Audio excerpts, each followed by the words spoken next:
50 question from botany and 50 question from zoology. And you know about very well in botany there are two sections. Section A comprises of 35 question and it is a mandatory part. And section B, it comprises of 15 question. But out of 15 you have to attempt a 10 question. Got it? Let's discuss one by one. The first question you have, that is a ecology that describes. You know but very well student, what do you mean by the ecology? So you have to just give a a definition. So that means the interaction between the organism among themselves as well as with their surrounding abiotic factors, or you can say the component, that may be the water, light, soil, wind, etc. Got it? So the answer should be the C. Then the next one question you have, which one of the following is correct according to the option?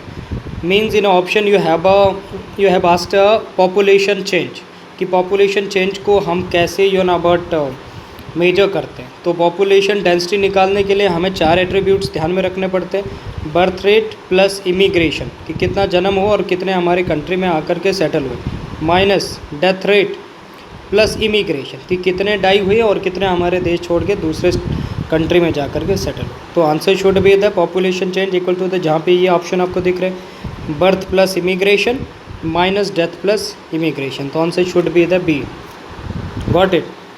Next you have a J shape growth curve depict. तो growth J shape growth कब होता है?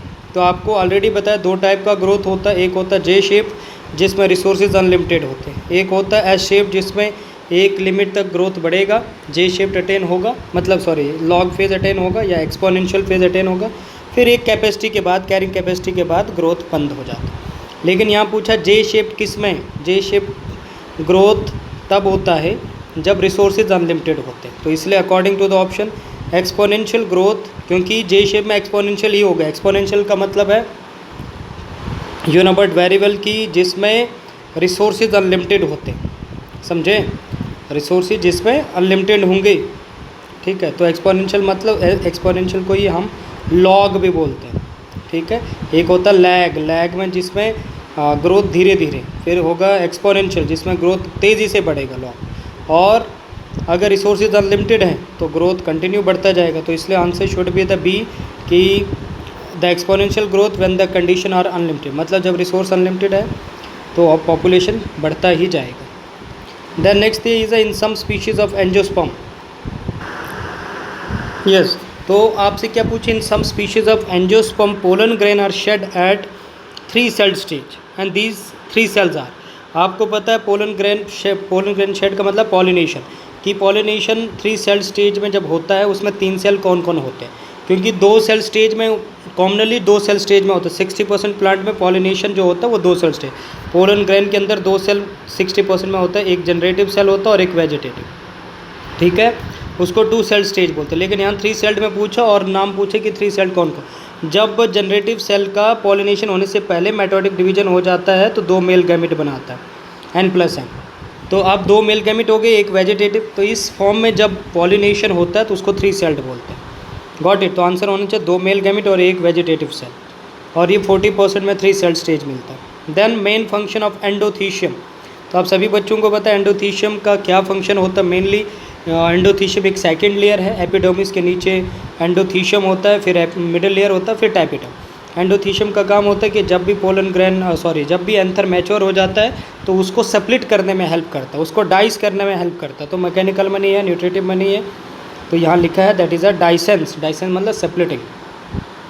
Ornithophily take place in. तो ornithophily take place मतलब birds के through pollination mostly किस में होता है? तो मोस्टली जहाँ नेक्टर ज़्यादा होता है और मोस्टली येलो कलर्ड फ्लावर में हैविंग द नेक्ट्रीज, और उसमें मोस्टली ऑर्निथोफिली ही पॉसिबल.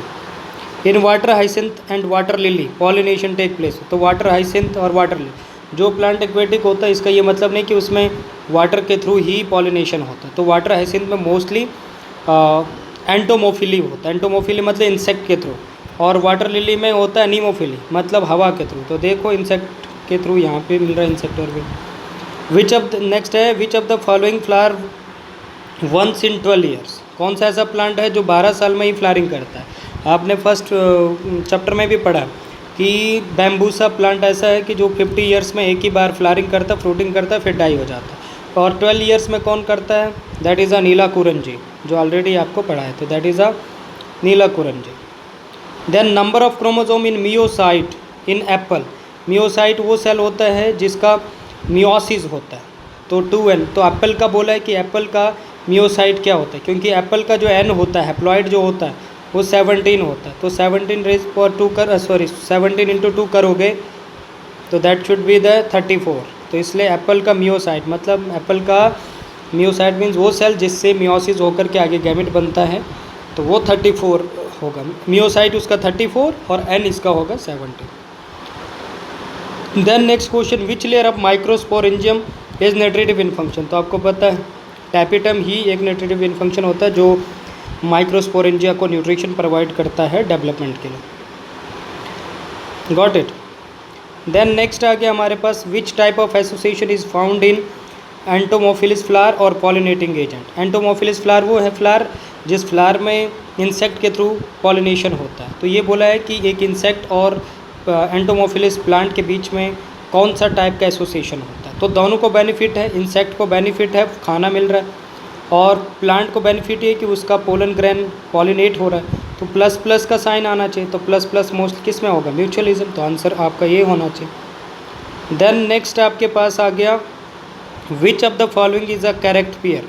तो इसमें देखना है कैस्कुटा एक पैरासाइट है या नहीं। बिल्कुल है, 100% कैस्कुटा एक पैरासाइट ही है, क्योंकि कैस्कुटा इवोल्यूशन के टाइम इसमें वाटर क्लोरोफिल लॉस हो जाता है, एज वेल एज लीफ भी लॉस हो जाता है। तो जिसके पास लीफ ही नहीं होगा, क्लोरोफिल नहीं होगा, तो क्या खाना खाएगा, क्या करेगा, इसलिए वो दूसरे प्लांट के ऊपर निर्भर होता है अपने फूड के लिए। और डिसीडिया ये इंसेक्टिवोरस नहीं है, ये एक एपीफाइट है, ये दूसरे प्लांट के ऊपर सिर्फ सपोर्टिंग पर्पज़ के लिए ग्रो करता है, बट इसके पास अपना क्लोरोफिल ये सब होता है। ओपेनशिया कोई प्रेडेटर नहीं, कैप्सिला हाइड्रोफाइट नहीं, टेरेस्ट्रियल है, इसलिए आंसर जो आना चाहिए करेक्ट वो ए होना चाहिए, Cuscuta. In the exponential growth equation N T equal to N naught E R T, E क्या रिप्रेजेंट? तो ई आपको पता है एक नेचुरल लॉगरिथम है जिसकी वैल्यू 2.718 यूनिट वेरिएबल, आप जानते हैं बच्चे। तो at the that is the base of natural logarithm. The term used for pollination the term used for transfer of pollen grain from anther of one plant to stigma of different plant during pollination genetically different plant। अब simple देखो question पूछा है, ऐसा pollination जिसमें एक plant के flower से pollen grain transfer हो करके दूसरे डिफरेंट प्लांट के फ्लावर की स्टिग्मा पे रीच करेगा, और एज अ रिजल्ट जब फ्यूज़ होगा तो वो जेनेटिकल वेरिएशन लाएगा। तो वेरिएशन स्वाभाविक है कि लाएगा, क्योंकि डिफरेंट प्लांट है। तो जब डिफरेंट प्लांट के बीच में पॉलिनेशन होता है तो उसको क्रॉस पॉलिनेशन बोलते हैं। जिटेनोगेमी सेल्फ पॉलिनेशन है, क्लिस्टोगेमी सेल्फ पॉलिनेशन है, चाज्मोगेमिस में दोनों पॉसिबल है। अगर फ्लावर में दोनों मेल फीमेल गैमेट एक साथ मैच्योर हुए तो सेल्फ है, अगर नहीं हुए तो क्रॉस है। लेकिन यहाँ पूछा है कि जिसमें हमेशा होता है क्रॉस, तो मेन क्रॉस पॉलिनेशन का जो टाइप है जिसको आप क्रॉस पॉलिनेशन, उसको जीनोगेमी बोलते हैं। क्या बोलते हैं? जीनोगेमी। नेक्स्ट आगे you have a diadelphous stamen are found. Diadelphous मतलब ऐसे स्टेम, ऐसे एंथर जो फिलामेंट द्वारा अटैच्ड होंगे, मतलब एक ही फिलामेंट से अगर एक से ज़्यादा एंथर अटैच्ड हैं तो उसको मोनोएडेल्फस बोलते हैं। मतलब फिलामेंट एक है, एक ही फिलामेंट में माना 10-20 एंथर अटैच्ड है तो उसको मोनोएडेल्फस बोलते। और अगर जैसे फैबेशिया में, दालों में आपने अक्सर क्लास 11th में भी पढ़ा है, तो दालों में फैबेशिया में अक्सर आपने देखा डाइएडेल्फस कंडीशन मिलता है कि दो फिलामेंट के साथ यूनिबट 9+1 का अरेंजमेंट मिलता है। एक फिलामेंट के साथ 9 एंथर जुड़े थे और एक फिलामेंट के साथ एक एंथर, तो ये इससे ज़्यादा भी होता है। मतलब जिसमें 2 फिलामेंट के थ्रू ऑल एंथर अटैच्ड होंगे उस कंडीशन को एडेल्फस बोलते, डाइएडेल्फस बोलते। एडेल्फी का मतलब ही है एंथर फ्यूज्ड बाय फिलामेंट, समझे? तो वो मैंने बोला फैबेशिया, तो फैबेशिया का एग्जाम्पल क्या? दालें आएंगे तो यहाँ क्या आएगा? P. Got it. Then you have the next one, that is according to Alexander von Humboldt। अब ये आपने हाल ही में पढ़ा है, अलेक्जेंडर वन हम्बोल्ट ने क्या बताया था? उन्होंने ये बताया था कि स्पीशीज़ का रिचनेस, मतलब स्पीशीज़ की जो डाइवर्सिटी है वो बढ़ेगा। कब बढ़ेगा?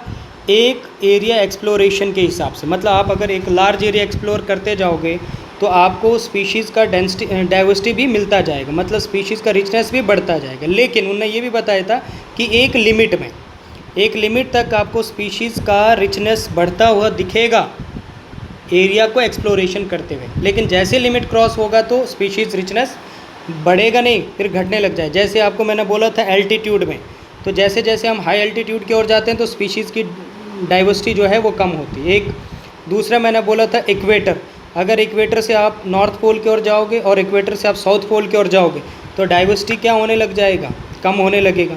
लेकिन अगर आप जब ट्रॉपिक ऑफ कैप्रिकॉन और ट्रॉपिक ऑफ कैंसर और ट्रॉपिक ऑफ कैप्रिकॉन से आप जब मूव करते हैं टूवर्ड द इक्वेटर तो आपका स्पीशीज़ का रिचनेस बढ़ेगा। तो आप एक एरिया एक्सप्लोर कर रहे हैं ना, तो स्पीशीज़ बढ़ेगा। लेकिन एरिया एक्सप्लोरेशन में भी क्या लिमिट, तो मतलब जैसे आप इक्वेटर में पहुंचेंगे तो यहाँ तक स्पीशीज़ रिचनेस बढ़ा, चाहे आप नॉर्थ पोल से आए चाहे आप साउथ पोल से आए। लेकिन जैसे इक्वेटर आपने क्रॉस किया तो अगेन स्पीशीज़ रिचनेस घटेगा। तो इसलिए अलेक्जेंडर हम्बोल्ट ने ये बताया था, the species richness get increases with increasing the area but up to limit. तो आंसर शुड बी द, तो आपके सामने है B. Next, there is a between which among the following relationship is not an example of commensalism। Commensalism का जो example नहीं है, commensalism का मतलब क्या है, जिसमें एक को बेनिफिट होता है और दूसरे को नुकसान भी नहीं है और फ़ायदा भी नहीं, प्लस और ज़ीरो का sign. Orchid and the tree, orchid मतलब जो छोटे छोटे प्लांट होते हैं, ठीक है, ऐसे ऑर्नामेंटल भी में भी ये गिने जाते हैं। तो छोटे प्लांट होते हैं जो अक्सर मैंगो प्लांट के ऊपर ग्रो कर जाते हैं। तो ये छोटे प्लांट को बेनिफिट क्या है कि भाई सपोर्ट मिल रहा है, मैंगो ट्री के ऊपर ग्रो कर रहे हैं, लेकिन मैंगो को कोई फ़र्क नहीं पड़ता उनसे, ना तो नुकसान है ना फ़ायदा है। तो इसीलिए कॉमेंसलिज्म पहला वाला भी फॉलो कर रहा है। कैटल इग्रेट और ग्रेजिंग कैटल, तो जो गाय भैंसे जब ग्रास लैंड पे ग्रेजिंग करते हैं तो एज अ रिज़ल्ट जैसे जैसे वो ग्रास खाते हैं, ब्राउज करते जाते हैं, तो ग्रासेस खाने से क्या होता है कि जो सरफेस एरिया होता है वो एक्सपोज हो जाता है। एज अ रिज़ल्ट जो कैटल इग्रेट होते हैं उनको इंसेक्ट उनको ईजिली विजिबल होते हैं। इसलिए जहाँ जहाँ ग्रेजिंग कैटल होते हैं तो उन्हीं के बीच में कैटल इग्रेट भी जाते हैं, ताकि जैसे गाय भैंसे ग्रास खाते जाएंगे और एरिया एक्सपोज हो जाएगा और कैटल इग्रेट को ईजिली दिख जाएगा इंसेक्ट और वो उसको खाते जाएंगे। तो इसलिए कैटल इग्रेट को तो बेनिफिट है, लेकिन ग्रेजिंग कैटल को उनसे कोई बेनिफिट नहीं। तो ये भी कॉमेंसलिज्म का एग्जाम्पल। सी एनीमोन और क्लोन फिश, ये भी एक सिंपल, इसमें एक के ऊपर वो ट्रांसपोर्ट होते एक जगह से दूसरे जगह, तो इसमें भी बेनिफिट है। देन फीमेल वैस्प और फिग स्पीशीज़, तो सिंपल है, फीमेल वैस्प और फिग स्पीशीज़ के बीच में एक म्यूचुअलिज्म है, क्योंकि दोनों को बेनिफिट, एक को रहने के लिए जगह, खाने के लिए भी मिल रहा है और साथ में दूसरे का पॉलिनेशन हो रहा है। तो फीमेल वैस्प और जो फिग स्पीशीज़ है वो एक म्यूचुअलिज्म का एग्जांपल है। तो इसलिए ये आपका कॉमेंसलिज्म का नहीं, बाकी सब का। तो answer should be D. Asymptote in the logistic curve obtained when, already asymptote का मतलब होता है कि ऐसी ग्रोथ। एसिम्प्टेट का मतलब ही क्या है, एक ऐसी स्ट्रेट लाइन जो बाद में कर्व फॉर्म में टर्न हो जाए, उसको एसिम्प्टेट बोल कि मतलब ये बोला कि एक ग्रोथ, एक पॉपुलेशन डेंसिटी बढ़ रही थी एक कर्व के फॉर्म में, हमने उसको रिप्रेजेंट करें कि ये कर्व को हम ऊपर की ओर दिखा रहे हैं स्ट्रेट लाइन के फॉर्म, लेकिन अचानक वो कर्व जो होता है वो ये जो स्ट्रेट लाइन होती है वो पहले तो बढ़ रही है, अपवर्ड जा रहा है, लेकिन अचानक वो स्ट्रेट लाइन जो है वो कर्व हो जाता है, मतलब जो ग्रोथ ऊपर की ओर हो रहा था वो ज़ीरो हो जाता है, उसी को एसिम्प्टेट बोलते हैं। Means when a straight line attain a curve, समझ है। तो देखो इस फॉर्म में आपने जो ग्रोथ देखा उसको हमने एस शेप कर्व बोला, पहले लैग फेज, फिर लॉग फेज, फिर बट जो होता है वो स्टेडी हो जाता है, मतलब जो ग्रोथ है वो ना बढ़ता है ना कुछ, गॉट इट, ज़ीरो हो जाता है, तो उसी को एसिम्प्टेट। तो लॉजिस्टिक ग्रोथ में एसिम्प्टेट कर्व ऑब्टेंड होता कब, क्यों, जब बट वेरिएबल देखो एक लिमिट तक, जब तक बट स्टार्टिंग में ग्रोथ बढ़ रहा है, क्यों बढ़ रहा है, क्योंकि रिसोर्सेज उनके लिए अवेल थे। जैसे जैसे बट पॉपुलेशन ग्रोथ बढ़ता जा रहा था तो वो रिसोर्सेज को यूज़ करके बढ़ रहा था, पहले रिसोर्सेज ज़्यादा थे इसलिए पॉपुलेशन कम थी, तो इसलिए जो पॉपुलेशन थी रिसोर्सेज ज़्यादा होने के कारण वो बढ़ रही थी, उसका एक्सपोनेंशियल फेज़ हो रहा था, वो लॉग फेज़ हो रहा था, वो पॉपुलेशन डेंसिटी बढ़ रही थी, तो और कर्व ऊपर की ओर एक स्ट्रेट लाइन के फॉर्म में जा रहा था, एक लाइन, ठीक है।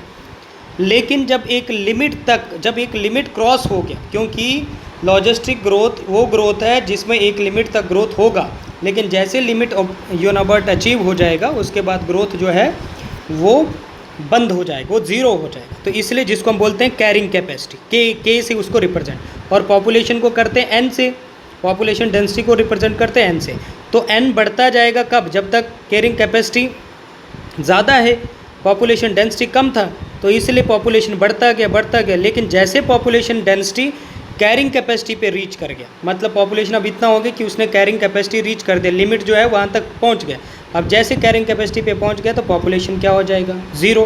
तो इसलिए इन्होंने ये पूछा है कि ये सिम्टेट इन अ लॉजिस्टिक ग्रोथ कर इज़ ऑब्टेन्ड, कब ये सिम्टेट अचीव होता है? ये सिम्टेट मतलब कब एक स्ट्रेट लाइन कर्व होके ग्रोथ जो है वो 0 हो जाता है, वो कब होता है? क्या जब वैल्यू ऑफ आर अप्रोच 0? नहीं, ऑलरेडी बोला कि जब पॉपुलेशन डेंसिटी के को अचीव करता है, इसलिए जब के इक्वल टू क्या होगा? एन। के का मतलब है कैरिंग कैपेसिटी, मतलब एक लिमिट, रिसोर्सेज का लिमिट के बराबर जब पॉपुलेशन डेंसिटी हो जाएगा तो उसके ऊपर अब पॉपुलेशन नहीं बढ़ेगा, तो उसके ऊपर। Got it? तो answer should be B. Got it? अब इसी के बेस पर नेक्स्ट क्वेश्चन है Gause principle of competitive exclusion. Simple, Gause ने एक रूल बनाया था, एक रूल दिया था कि मतलब इंटरेक्शन के बीच की दो स्पीशीज़ के बीच में जब इंटरेक्शन होगा उसके लिए एक रूल बताया था कि जब भी दो सेम स्पीशीज़ के बीच में सेम हैबिटाइट में सेम निक के लिए, सेम निक का मतलब सेम प्रोफेशनल जो ऑर्गेनिज्म हैं जिनका सेम प्रोफेशन है, मतलब दोनों सेम स्पीशीज़ है, दोनों का प्रोफेशन जो है वो प्रीडेशन है, प्रीडेटर हैं, दोनों प्रीडेटर, समझ है, और दोनों एक ही हैबिटाइट में रहते हैं और दोनों का नेचर, फॉर्म सब कुछ एक जैसा, सेम स्पीशीज। अब जो रिसोर्सेज हैं उनके लिए वो लिमिटेड है, तो अब क्या होगा? तो गॉस ने ये बताया कि जब भी दो सेम स्पीशीज़ के बीच में कंपटीशन होगा सेम निक के लिए, सेम निक का मतलब सेम प्रोफेशन के लिए, सेम फूड जो है उसके लिए, तो उसमें क्या होगा? एक स्पीशीज़ को वहाँ से एक्सक्लूड होना पड़ेगा और एक वहाँ पर रिजाइड करेगा। एक्सक्लूड वो होगा जो वीकर वन होगा। डार्विन की थ्योरी यहाँ अप्लाई होता है, the survival of the fittest, means वही ऑर्गेनिज्म सर्वाइव करेगा जो फिट होगा। फिट वही होगा जो यहाँ पे कॉम्पीट करेगा, जो कॉम्पीट नहीं कर पाएगा उसको एलिमिनेट होना पड़ेगा। तो वही गॉस प्रिंसिपल का कॉम्पिटिटिव एक्सक्लूजन यही स्टेट करता है, यही बोलता है कि जब दो स्पीशीज़ के बीच में कंपटीशन होगा तो उनमें से एक ही स्पीशीज़ वहाँ रहेगा, एक को वहाँ से जाना होगा। क्यों?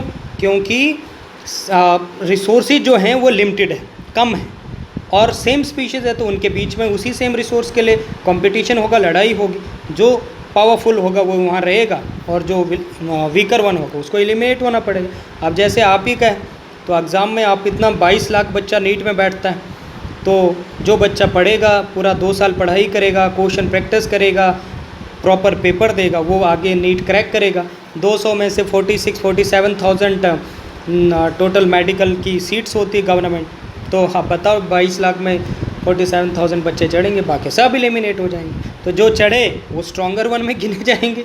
तो इसलिए when no two species can occupy the same niche, niche का मतलब profession, indefinitely for the same limited resource, कभी भी दो सेम स्पीशीज़ एक जगह रिजाइड नहीं कर पाएंगे एक सेम रिसोर्स के लिए, क्योंकि उनके बीच में कंपटीशन हो। देन नेक्स्ट क्वेश्चन आपसे पूछा है बच्चा कि when does the growth rate of population following the logistic model equal 0? Logistic में वही सेम, देखो ये पॉपुलेशन बढ़ रहा, बस अब बढ़ना बंद हो गया। क्यों? अब यहाँ पे एसिम्पटेट हो गया, तो मतलब जब एसिम्पटेट हो मतलब आगे पॉपुलेशन बढ़ना बंद हो गया, तो पॉपुलेशन जो ग्रोथ है वो क्या हो गया? 0। क्यों? क्योंकि उसने कैरिंग कैपेसिटी अटेन कर दिया। तो यही बोला है the logistic model is given as जो फॉर्मूला होता है that is a dn/dt equal to rn k - n upon k।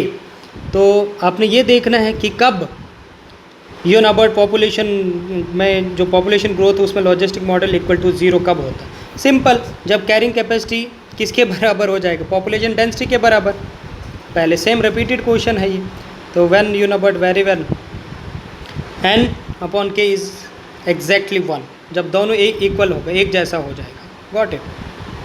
बहुत सिंपल क्वेश्चन है। Number of microsporangia angiospermic anther, तो एंथर मोस्टली क्या होता है? टेट्रास्पोरेंजिएट, तो इसलिए कितना माइक्रोस्पोरेंजिया में कितना, एक एंथर में एंजियोस्पर्मिक एंथर में कितने माइक्रोस्पोरेंजिया होते हैं? 4 माइक्रोस्पोरेंजिया को और क्या नाम बोलते हैं? Pollen sac. अब आपसे नेक्स्ट क्वेश्चन पूछा है बच्चा ये स्टूडेंट, अब नेक्स्ट क्वेश्चन आपसे पूछा है the characteristic of wind pollinated pollen is they are. अब जो विंड के थ्रू यूनाबर्ड पोलन ग्रेन जो पॉलिनेट होते हैं उनका क्या कैरेक्टर होता है ये पूछा आपसे। तो बच्चा वो क्योंकि विंड को कोई लेना देना नहीं है, स्टिकी क्योंकि वो अपना वेलोसिटी के माध्यम से ही लेकर जाएगा ना। Got it. तो नॉन स्टिकी होंगे और लाइट होना चाहिए, क्योंकि वेट ज़्यादा होगा तो विंड के थ्रू मूव नहीं करेंगे। और that should B produce in the large number होना चाहिए, क्योंकि कुछ ना कुछ तो आगे कहीं पहुंच जाए, क्योंकि विंड का डायरेक्शन ये थोड़ा स्पेसिफिक है कि वो उसी प्लांट की ओर जाएगा, तो ऐसा है नहीं, इसलिए लार्ज नंबर होगा कभी ना कभी बट वेरी वेल वो पर्टिकुलर प्लांट तक रीच करेगा, इसलिए all of the above. Then next आपसे पूछा है कि an endosperm is the nutritional substance formed by utilize in the developing embryo, the outer most of the endosperm maize grain. Simple. अब आप सभी बच्चों को पता है कि जो मेज होता है वो एक मोनोकॉट है, और मोनोकॉट में सिंगल कॉटिलिडन होता है, और सिंगल कॉटिलिडन वाले जो भी प्लांट होते हैं उनमें वो एंडोस्पर्मिक होते हैं, उनमें बट एम्ब्रियो डेवलपमेंट के बाद भी एंडोस्पर्म रिमेन होता है। और मोनोकॉट का जो आपने +1 में भी डायग्राम देखा है, बनाया है, और क्लास 12th में भी आपने पढ़ा है सेक्सुअल रिप्रोडक्शन फ्लावरिंग प्लांट में, कि जो मोनोकॉटिलिडन एम्ब्रियो होता है उसमें एक एक्सटर्नल शीथ होता है जिसको स्कुटलम बोलते हैं, उसके अंदर एक लेयर होती है जिसको एल्यूरोन लेयर बोलते हैं, तो ये है एल्यूरोन लेयर, और उसी एल्यूरोन लेयर के अंदर एंडोस्पर्म होता है। Got it. तो इसलिए एंडोस्पर्म एक न्यूट्रिशनल लेयर है, वही पूछा है कि उस एंडोस्पर्म की आउटर मोस्ट जो लेयर है उसको क्या बोलते हैं, तो उसको एल्यूरोन लेयर बोलते हैं। Type of pollination that harbours the following feature, कौन सा टाइप ऑफ द पॉलिनेशन है जिसमें फॉलोइंग फीचर्स होते हैं, क्या क्या फीचर है सामने बताया गया है कि इट इंश्योर जेनेटिक रिकॉम्बिनेशन, मतलब जिसमें जेनेटिक रिकॉम्बिनेशन होगा, मतलब जेनेटिक रिकॉम्बिनेशन मतलब दो डिफरेंट टाइप के जीन वाले गैमेट जब आपस में इंटरेक्ट करेंगे तो वो एक रिकॉम्बिनेंट बनाएंगे, एक हाइब्रिड बनाएंगे between different flower of different plant, मतलब ऐसी पॉलिनेशन जो डिफरेंट फ्लावर और डिफरेंट प्लांट। तो आपको पता है जब डिफरेंट प्लांट डिफरेंट फ्लावर के बीच में पॉलिनेशन होता है तो उसी को क्रॉस पॉलिनेशन बोलते हैं, और क्रॉस पॉलिनेशन होगा तो जेनेटिक रिकॉम्बिनेशन भी होगा, समझ है, दो डिफरेंट प्लांट के जीन्स आपस में रिकम्बाइन होंगे तो उसको हम जीनोगैमी बोलते हैं। फिर से रिपीटेड ही क्वेश्चन है तो उसको हम क्या बोलेंगे, geitonogamy. Then next, the process of autogamy pollination can occur in a chasmogamous flower if but where, क्या बोला वही same, the process of autogamy pollination can occur, chasmogamous flower में कब ऑटोगैमी होगा। ऑटोगैमी का मतलब है सेल पॉलिनेशन, क्योंकि ऑटोगैमी में दोनों चास्मोगैमस फ्लावर में दोनों केस पॉसिबल है, जीनो भी और ऑटो भी। जीनो कब है और ऑटो का, जीनो तब होता है जब बाइसेक्सुअल फ्लावर तो होता है चास्मोगैमी, लेकिन जब मेल पहले मैच्योर हो जाएगा और फीमेल बाद में, या फीमेल बाद पहले और मेल बाद में, तो तब उनको क्रॉस होना पड़ता है। लेकिन जब एक साथ मेल और फीमेल बट मैच्योर होते हैं तो उसको हम फिर उस समय चास्मोगैमस में ऑटोगैमी ही होगा। तो यही बोला है कि ऑटोगैमी कब होता है चास्मोगैमस में, तो सिंपल है आपके पास, तो when the maturation of pollen and ovule occur simultaneously, एक साथ जब वो मैच्योर होंगे। नेक्स्ट क्वेश्चन है टिपिकल एक angiospermic embryo sac at maturity में उसमें कितना, ये सभी बच्चों को पता है कि एक टिपिकल एंजियोस्पर्म का एम्ब्रियो सैक में 7 सेल्ड होते हैं और 8 न्यूक्लिएट होते हैं। तो आप देखो ऑप्शन में जहाँ 8 न्यूक्लिएट मिल रहे हैं और 7 सेल्ड, देखो 7 सेल्ड 8 न्यूक्लिएट, तो ये फर्स्ट ऑप्शन में ही दिख रहा है 8 न्यूक्लिएट 7 सेल, क्योंकि 7 सेल कौन होते हैं, 3 एंटीपोडल होते हैं, 2 सिनर्जिड होते हैं, एक एग होता है और एक सेंट्रल सेल। सेंट्रल सेल में 2 न्यूक्लिय होते हैं, इसलिए न्यूक्लिय बनते हैं 8, सेल बनते हैं 7। देन नेक्स्ट क्वेश्चन आपके सामने है कि कौन सा टाइप ऑफ पॉलिनेशन वेल्सेनीरिया में है। तो वेल्सेनीरिया एक एक्वेटिक प्लांट है जिसमें फ्लोरल बोट भी आपको पढ़ा है कि फ्लोरल बोट भी होता है, मतलब जब ये बट इसका एंथर मैच्योर हो जाता है तो ये अपना पूरा फ्लावर रिलीज़ कर देता ताकि वो जो पोलन ग्रेन है वो उस फ्लावर के थ्रू फीमेल प्लांट तक पहुँचे। क्यों, नहीं तो अगर पोलन ग्रेन वाटर में जाएगा तो प्रीडेटर जो है वो पोलन ग्रेन को खा देंगे और पोलन ग्रेन फीमेल तक नहीं पहुँचेगा, इनकी पॉपुलेशन वहीं स्टॉप हो जाए। इसलिए ये पूरा अपना फ्लावर रिलीज़ कर देता है ताकि वो फ्लावर उस पोलन ग्रेन को ले करके वहाँ तक पहुँचे, कहाँ तक, फीमेल प्लांट तक। Got it. तो इसलिए answer should be the what, clear है, the male flower are carried by the water current to the female flower at the surface of water. तो वाटर करंट के थ्रू वो पूरा male flower ही transfer, जिसको floral boat भी कहते हैं। In which of the following both autogamy and geitonogamy are prevented, किस में ऑटोगैमी और जिटेनोगैमी नहीं होता। ऑटोगैमी मतलब self pollination, same flower same plant, या जिटेनोगैमी मतलब different flower but same plant same species, तो है तो वो भी बट सेल पॉलिनेशन किस में नहीं होता है। तो आप सभी बच्चों को पता है कि जो बाइसेक्सुअल होगा उसमें सेल्फ पॉलिनेशन होगा, मतलब जो मोनिशियस है, लेकिन जो डायोशियस है उसमें नहीं होगा। तो डायोशियस आपके सामने यहाँ पे कौन है, papaya.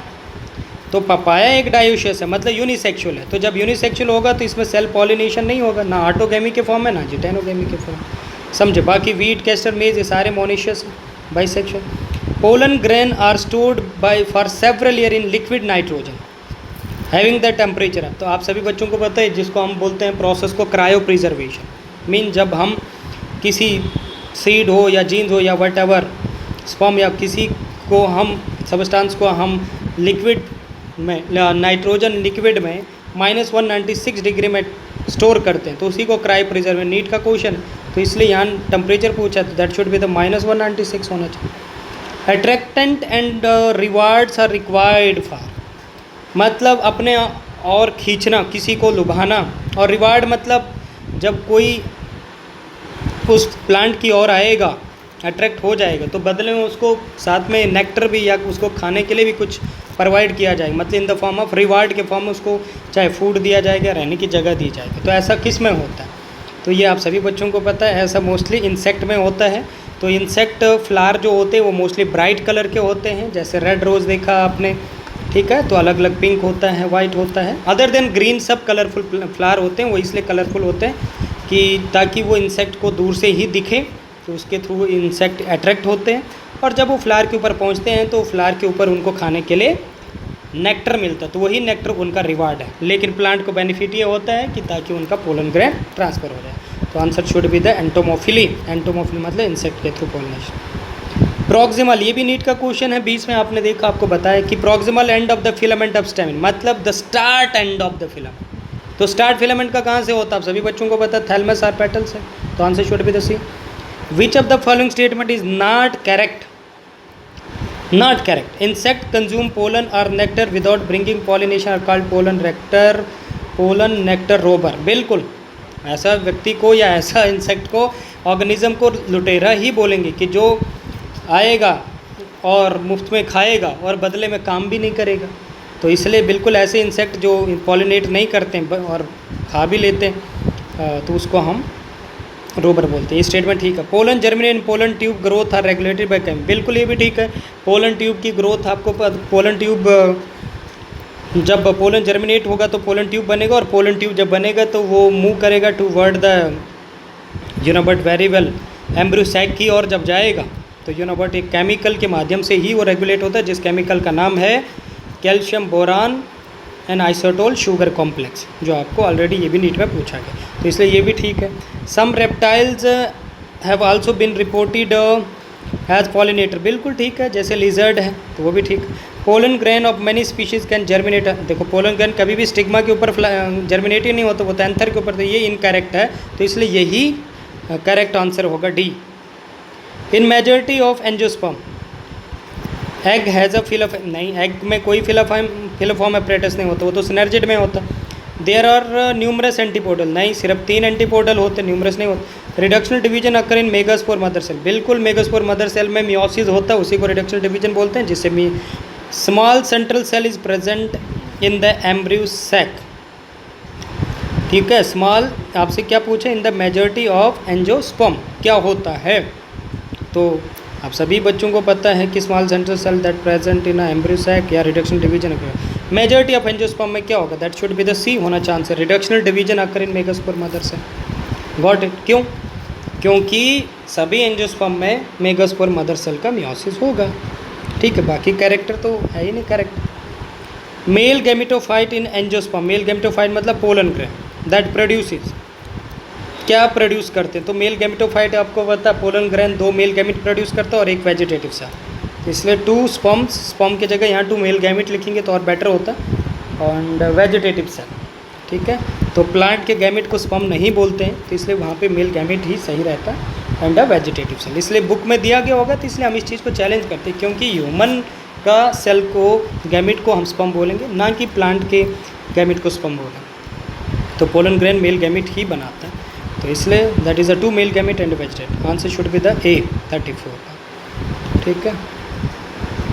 Next the is in angiosperm microsporogenesis and mega. Microsporogenesis का मतलब है पोलन ग्रेन का बनना मियोसिस के माध्यम से, और मेगास्पोरोजेंसिस का मतलब मेगास्पोर का बनना मियोसिस के थ्रू। तो फीमेल में पता है एक मेगास्पोर मदर सेल का मियोसिस होगा तो डायाइड बनेगा, फिर दूसरा मियोसिस होगा टेट्राइड बनेगा जिसमें 3 डीजनरेट होते हैं, एक फंक्शनल होता है। माइक्रोस्पोरोजेंसिस में एक मियोसिस से 2 मियोसिस अगला दूसरे मियोसिस से 4 पोलन ग्रेन बनते हैं। तो ये बोला is that involve the what, meiosis के माध्यम से ही होता है। Next question that is 37, got it. Identify the incorrect statement. We can say that host specific parasite and their host are co-evolved in competition are, that is intrinsic rate of natural increase होता है, intrinsic rate of natural increasing होता है, both competing species are decreased, and in case of brood parasitism crow is unable to identify between its own eggs and cuckoo eggs. Introduction of sheep on Galapagos Island has resulted in extinction of Abingdon tortoise. तो देखो यहाँ पे बोला है identify the incorrect. क्या बोला है? Incorrect को आपने आइडेंटिफाई करना है। तो we can say that host specific parasite and their host are co-evolved। ठीक है, ये तो ठीक है। होस्ट और जो पैरासाइट होते हैं वो मतलब एक दूसरे के ऊपर डिपेंड होते हैं, सिंपल सी बात। अगर एक एक्सटिंक्ट होगा तो दूसरा भी होगा। इन कॉम्पिटिशन जो आर होता है, intrinsic rate of natural rate increasing of both competing species are decrease. बिल्कुल कॉम्पिटिशन में एन माइनस नेगेटिव फीडबैक तो होगा दोनों के लिए। Sorry, in competition intrinsic rate of both competing species are decrease. No, ये आपका यहाँ पर 37 में ये इनकरेक्ट है। तो कॉम्पिटिशन में इन्होंने बोला कि intrinsic rate of natural rate both competing species are decrease. No, दोनों डिक्रीज नहीं होंगे, नुकसान ज़रूर डिक्रीज नहीं होगा। In case of brood parasitism crow is unable. बिल्कुल, क्योंकि काउ जो है वो अपना एग्स जो लिखा है unable to identify being own eggs, क्योंकि कुक्कू जो है क्राउ के नेस्ट में अपना एग्स रख देता है और उसको पता ही नहीं लगता है, तो वो उसको हैच कर जाता है। ये भी ठीक है। तो introduction of sheep in Galapagos, extinction of Abingdon. बिल्कुल, न्यू स्पीशीज़ आने के कारण टोरटॉइज का वहाँ से एक्सटिंक्शन हो रहा है। तो 37 का इनकरेक्ट जो आपको दिया that is a B1। Next आगे 38, parthenocarpy involve the formation of seedless fruit. बिल्कुल सही है।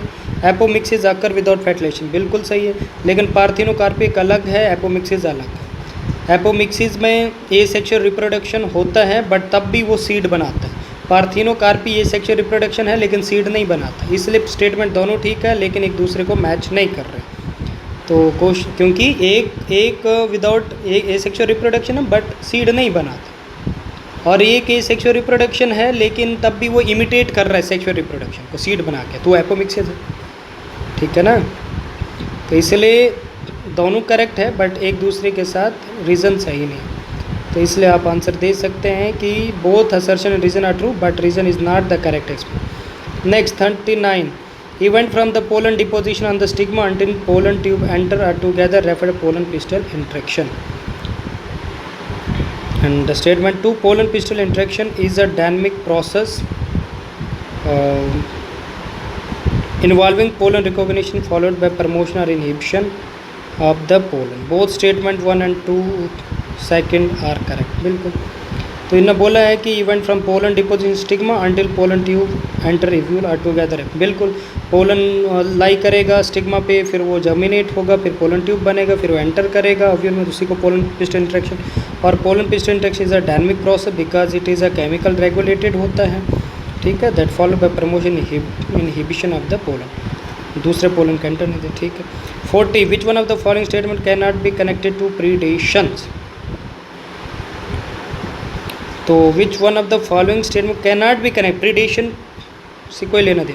Both the interacting species negatively impact, नहीं, प्रीडेशन में एक को the sign should be the plus और माइनस, तो यहाँ लिखा दोनों को माइनस माइनस होगा, तो यही इनकरेक्ट है, ये नहीं मिल रहा। इट इज़ सेवन नेचर, ये तो ठीक है। It help maintaining species diversity, बिल्कुल। It might lead to extinction of species, तो इसलिए 41, number of meiotic division required for the production of 200 और 400 से।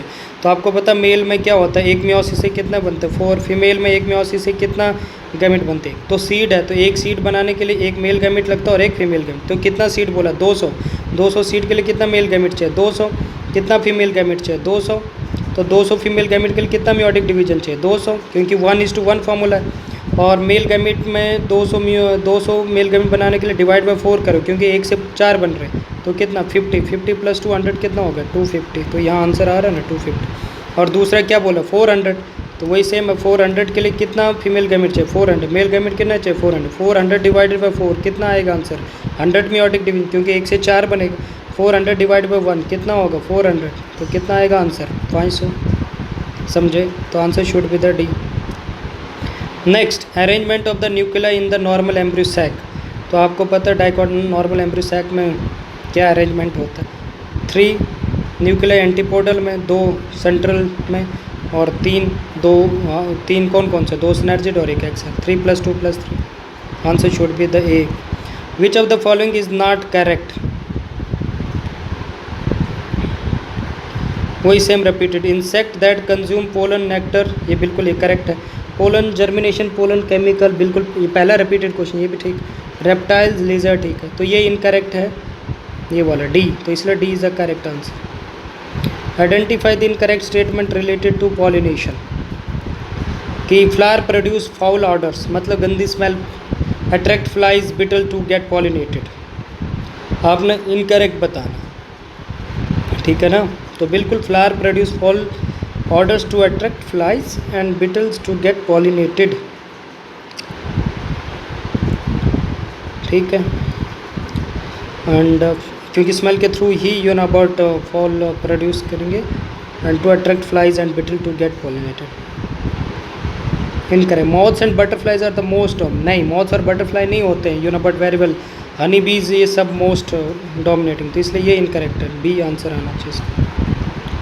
Given below the 2 statement cleistogamous flower are invariably autogamous, बिल्कुल क्लिस्टोगेमस का भी flower open होता ही नहीं, इसलिए हमेशा वो सेल्फ पॉलिनेशन ही शो करता है। Cleistogamy disadvantage as there is no chance of cross pollination, बिल्कुल उसमें कोई क्रॉस पॉलिनेशन होता ही नहीं, तो इसलिए both statement 1 and second are correct, answer should be C होना चाहिए। देन उसके बाद 46 का पूछा है डबल फर्टिलाइजेशन लीडिंग टू, क्या करें डबल फर्टिलाइजेशन से क्या होगा एंजियोस्पर्म में।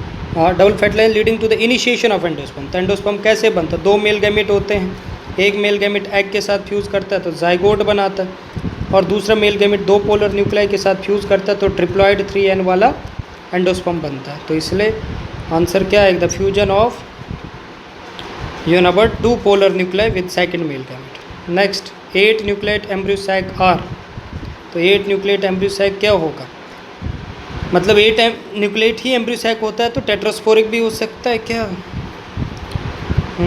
ऑलवेज मोनोस्पोरिक या क्या बाइस्पोरिक, बिल्कुल सम टाइम मोनोस्पोरिक भी यू नो बट 8 न्यूक्लिएट हो सकता है, बाइस्पोरिक भी होता है, टेट्रा भी होता है, तीनों में। मैच द कॉलम 48, तो you know but very well आपको सामने दिया है कॉलम, ऑप्शन देख लीजिए। पिस्टल फ्यूज टूगेदर, जब भी पिस्टल फ्यूज होते हैं तो उसको सिन कॉर्पस, फॉर्मेशन ऑफ गैमिट को, गैमिट बनने को गैमिटोजेंसिस, हाइफे किस में मिलता है डाइकैरियोटिक फंगाई में, यूनिसेक्सुअल पिस्टलेट, तो आंसर देखो जिसमें आपको ये सब आंसर मिल रहा है, तो ये किस में 48 में आप देखो सामने, तो आंसर आपको यहाँ मीट कर रहा है। Got it. 49 the plant part which consist of 2 generation, 1 with in the other, pollen grain inside, मतलब ऐसा प्लांट पार्ट में आपने पढ़ना है जिसमें 2 generation 1 with in the other, ठीक है, जैसे pollen grain with in the anther, बिल्कुल एंथर के अंदर एक जनरेशन होता है पोलन ग्रेन। दूसरी इसका स्टेटमेंट कहाँ है 49(1), ये germinating pollen grain with 2 male gamete in seed inside the fruit embryo sac inside, नहीं यहाँ बोला है कि ऐसा 2 स्टेटमेंट देखो जिसमें यू नो वो जनरेशन, एक तो एम्ब्रियो सैक ओव्यूल के अंदर है, तो एम्ब्रियो सैक से ही आगे फीमेल गैमेट बनेगा, और पोलन ग्रेन जो है वो एंथर के अंदर, तो उनसे आगे जनरेशन मिले, तो फर्स्ट और fourth should be the answer, answer C होना चाहिए। लास्ट वन आ गया आपके पास, which of the following pair is not correctly matched, तो 50 का देखो जो ना सामने binary fission sargassum, binary fission amoeba इन सब में मिलेगा, पैरामीशियन इन सब में कहाँ मिलेगा, सरगासम में, ये तो एल्गा आ गया, कोनिडिया ठीक है, बाकी सब, तो that all about it, so thank you all, got it.